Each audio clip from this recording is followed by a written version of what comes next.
Hello students, welcome back to my YouTube channel no myths just maths and science.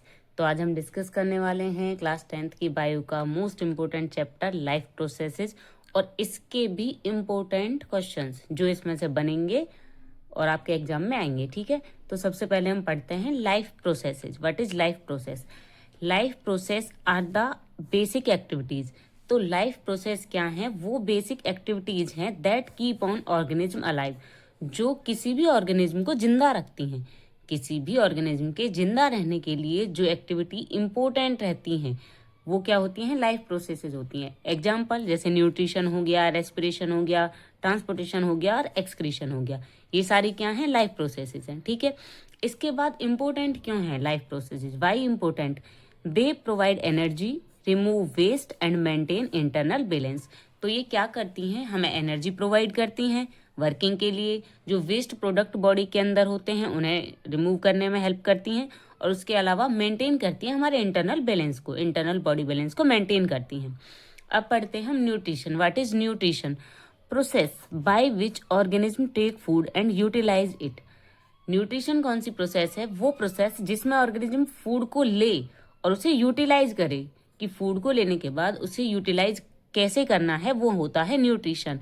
Nutrition होते हैं two types के। Types of nutrition, there are two types of nutrition, autotrophic nutrition and heterotrophic nutrition. ठीक है, तो autotrophic nutrition क्या होता है? Plants makes their own food by photosynthesis. तो ऑटोट्रॉपिक न्यूट्रिशन प्लांट्स में पाया जाता है। तो प्लांट्स जब अपना फूड बनाते हैं अपने आप, उस किसकी हेल्प से? फोटोसिंथेसिस प्रोसेस की हेल्प से, उसे हम क्या बोलते हैं? ऑटोट्रॉपिक न्यूट्रिशन बोलते हैं। तो जब कोई भी खाना बनाता है, नॉर्मल चीज़ है, अगर हम खाना बनाएंगे तो रॉ मटेरियल की ज़रूरत होगी। तो इसमें रॉ मटेरियल्स क्या होते हैं? आपका कार्बन डाइऑक्साइड और वाटर। ठीक है, फोटोसिंथेसिस के लिए रॉ मटेरियल होता है CO2 एंड वाटर। अब किसकी प्रेजेंस में बनाते हैं? Presence of sunlight and chlorophyll. Sunlight और क्लोरोफिल की प्रेजेंस में ऑटोट्रॉफिक न्यूट्रिशन होता है। रिएक्शन इसकी याद करनी है, मोस्ट इंपॉर्टेंट है कि भाई फोटोसिंथेसिस की रिएक्शन क्या होती है, 101% पूछी जाएगी। तो आपको रिएक्शन इसकी अच्छे से याद रखनी है। 6CO2 प्लस 6H2O, यानी कि 6 molecule of carbon dioxide, 6 molecule of water in presence of heat मतलब sunlight and chlorophyll gives us C6H12O6 which is formula of glucose plus 6O2। पानी के 6 मॉलिक्यूल रिलीज होंगे। ठीक है, ये हो गया आपका ऑटोट्रॉपिक न्यूट्रिशन। अब बात करते हैं हेटेरोट्रॉपिक न्यूट्रिशन की। तो हेटेरोट्रॉपिक न्यूट्रिशन क्या होता है? Organism depend upon other for food. अब अपने खाने के लिए जब ऑर्गेनिज्म दूसरों पे डिपेंडेंट रहे तो वो होता है हेटेरोट्रॉपिक न्यूट्रिशन। हेटेरोट्रॉपिक न्यूट्रिशन कई टाइप्स का होता है, जैसे होलोजोइक, सेप्रोफिटिक, पैरासिटिक। तो ये सब क्या है? हेटेरोट्रॉपिक न्यूट्रिशन के टाइप हैं। अब हम पढ़ेंगे हेटेरोट्रॉपिक न्यूट्रिशन के जो टाइप्स हैं उन्हें डिटेल में। ठीक है, उन्हें हम डिटेल में पढ़ेंगे। तो types of heterotrophic nutrition, first one is holozoic nutrition. What is holozoic nutrition? Organism ingest solid food, digest internally and absorb nutrients. तो होलोजोइक न्यूट्रिशन में होता क्या है? जो भी ऑर्गेनिज्म होते हैं वो क्या करते हैं? फूड को सॉलिड फॉर्म में इंजेस्ट करते हैं, मतलब लेते हैं, खाते हैं। डाइजेस्ट होता है वो इंटरनली, बॉडी में ही, बॉडी के ही ऑर्गेनिज्म उसे डाइजेस्ट करते हैं और उसके जो न्यूट्रिएंट्स हैं उन्हें एब्जॉर्ब करते हैं। तो ये होता है होलोजोइक न्यूट्रिशन। इसका प्रोसेस क्या होता है, क्या प्रोसीजर होता है या क्या स्टेप्स होते हैं? तो सबसे पहले होता है इंजेशन, मतलब खाया फूड, उसके बाद उसका डाइजेशन हुआ, फिर उसका एब्जॉर्प्शन हुआ, ठीक है, फिर उसका एसिमिलेशन हुआ, और उसके बाद जो वेस्ट था उसका क्या हुआ? इजेक्शन। ठीक है, तो ये होते हैं स्टेप्स। अब एग्जाम्पल क्या है इसके? Human beings, lion, dog, amoeba, ये सब क्या है? टाइप्स हैं, मतलब एग्जाम्पल हैं किसके? होलोजोइक न्यूट्रिशन के। अब बात करते हैं सेप्रोफिटिक न्यूट्रिशन। सेप्रोफिटिक न्यूट्रिशन क्या होता है? Organism feeds on dead and decaying organic matter. Organism अपने भोजन के लिए किस पे डिपेंडेंट है? अपने फूड के लिए जो डिकेइंग मैटर है, डेड है, डिके है, मतलब डेड बॉडी जो है, गली सड़ी चीजें हैं, उन पे डिपेंडेंट है। ठीक है, तो food is digested outside the body using enzyme. Food जो है भाई वो डाइजेस्ट भी बॉडी के आउटसाइड होता है with the help of enzyme. ठीक है, फॉर एग्जाम्पल जैसे आपका मशरूम है, फंगी है, ब्रेड मोल्स है, राइजोपस, ये इनका मोस्ट इंपोर्टेंट पॉइंट क्या है? They help in recycling nutrients in nature. तो ये हेल्प करते हैं जो न्यूट्रिएंट्स हैं उन्हें रिसाइकल करने में नेचर में। ठीक है, आगे बढ़ते हैं पैरासिटिक न्यूट्रिशन। तो पैरासिटिक न्यूट्रिशन क्या होता है? ऑर्गेनिज्म लिव्स ऑन और इनसाइड अनदर ऑर्गेनिज्म, जिसे होस्ट कहते हैं, या तो किसी अदर बॉडी के ऊपर या बॉडी के अंदर रहते हैं ऑर्गेनिज्म और उससे फूड ऑब्टेन करते हैं।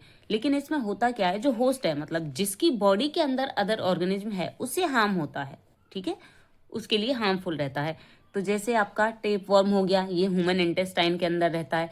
कसकटा जो होता है वो अमरबेल के प्लांट पे रहता है। लाइस, जुएं जो ह्यूमन हेयर्स में होती हैं। तो ये सब क्या है, पैरासिटिक न्यूट्रिशन है, ठीक है।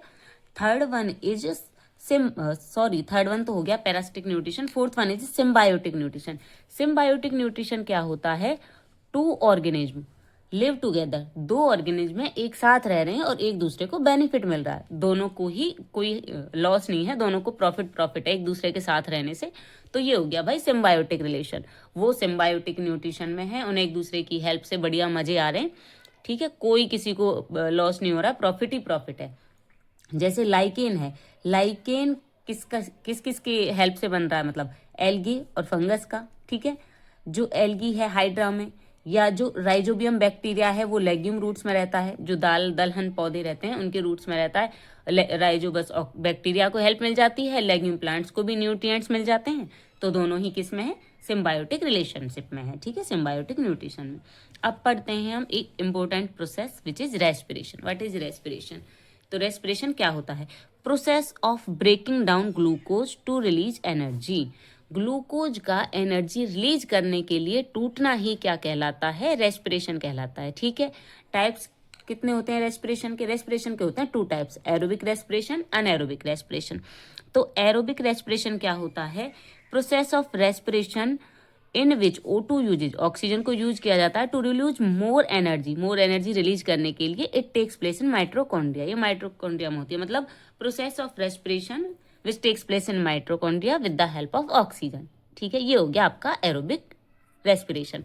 इसकी रिएक्शन क्या होती है, जो ग्लूकोज है आपका C6H12O6, 6 मॉलिक्यूल ऑफ वाटर, तो आपको क्या मिलता है, 6 molecule of carbon dioxide, 6 molecule of oxygen, इधर 6 मॉलिक्यूल ऑफ वाटर, और एनर्जी आपकी ATP के फॉर्म में, एडिनोसाइन ट्राइफॉस्फेट।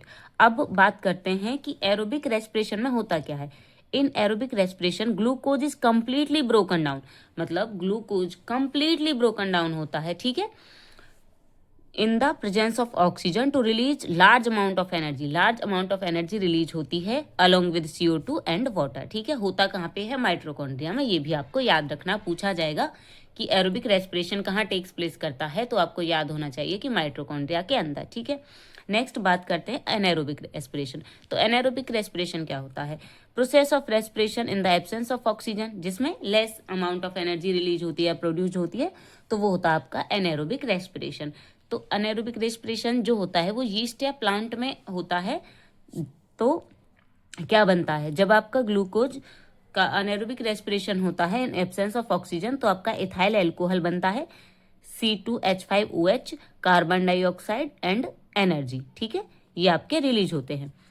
और अगर हमारा अनेरोबिक रेस्पिरेशन ह्यूमन में होता है, ह्यूमन मसल्स की हम बात करें, तो वहां पे आपका जो ग्लूकोज है वो लैक्टिक एसिड में टूटता है और एनर्जी रिलीज होती है। तो C6H12O6 gives us 2C3H6O3 plus energy, ठीक है। ये क्या है, लैक्टिक एसिड C3H6O3, ठीक है।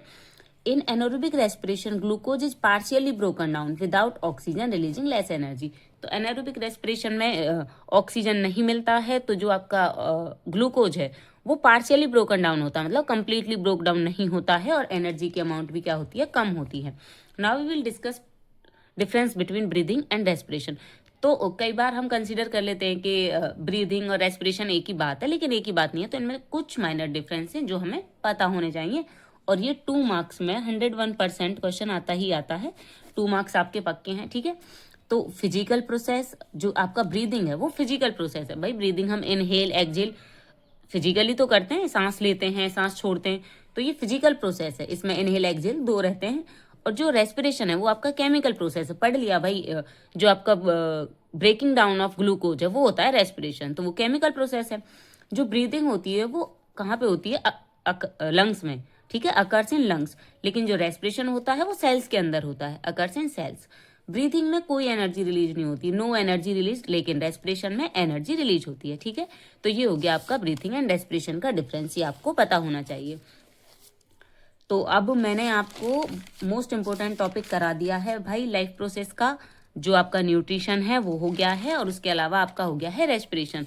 ये दोनों ही बहुत इंपॉर्टेंट हैं और आपका क्वेश्चन इसमें से आएगा ही आएगा, तो आप इनको अच्छे से पढ़ लें। अगर कोई डाउट हो तो रिवाइज कर करके देख लें दोबारा, और अगर कहीं से कोई पॉइंट ऐसा हो जो आपके नोट्स में ना हो तो उसे स्क्रीनशॉट ले लें। And thank you so much for watching. अगर आपको वीडियो पसंद आई हो तो लाइक करें, शेयर करें एंड सब्सक्राइब द चैनल। अगर आप चाहते हैं आगे भी मैं वीडियो कंटिन्यू करें तो प्लीज़ कमेंट करें। ठीक है, थैंक यू सो मच।